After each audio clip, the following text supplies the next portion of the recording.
I don't care if Shannon wants to say she has a problem with alcohol or not. I'm not here to judge anybody or diagnose anybody, but that and her drinking is a problem for everybody else. Yeah. Did she apologize to you after she saw the episode where she does talk about the CPS? No, and honestly, that is something that to me, I was like shocked by that. I'm like, if nothing else, you send the text to save face. You know what I mean? Just check the box. At least that's clearly the right thing to do. I was honestly shocked that, because I didn't know, and I did forgive her when we were filming in the season, but also she didn't really take full responsibility, accountability. She didn't really even admit to actually saying the things she said. And then not only did she say them, but she was like giving a speech about it, you know, at a table with some people that I don't even really know. So bad, so inappropriate, so false.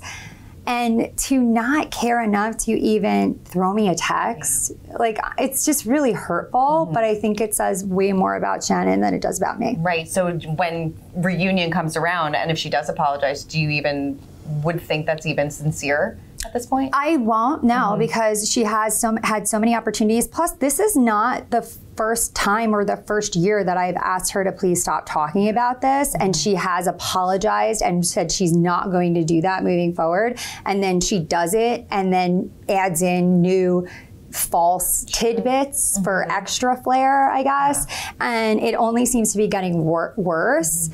I feel that at this point, like, what is that apology worth? It's like her stock has crashed, you know? Do you feel like how she said, like, she doesn't remember what she talks about? Like, even like in her conversations when she talks about John to other people, she says like she doesn't remember what she says. Do you feel like that happened? I think it is. I think it's very clear that, I mean, she really was, may God strike me dead. I did not say that. You don't say that unless you really truly believe that you have not said this, right? Because you're on a TV show and it all exists. We all know it's going to come out. So I honestly do believe that that is what's happening there, but like, that's a huge problem, you know? And I don't care if Shannon wants to say she has a problem with alcohol or not. I'm not here to judge anybody or diagnose anybody, but that and her drinking is a problem for everybody else.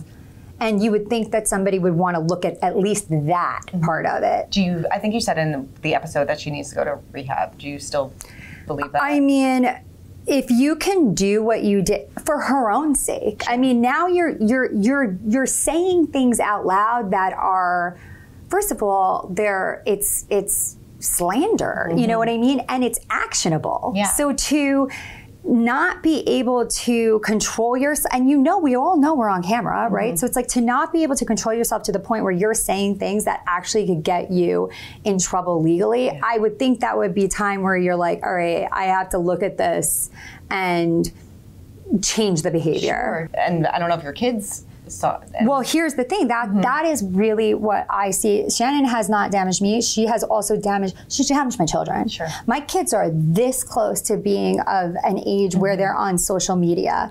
This is clickbait for people, and I see it, and my children should not have to see that. If their friends see it and they come to me, what is this? That just and why? It just, to me, it really is cruel.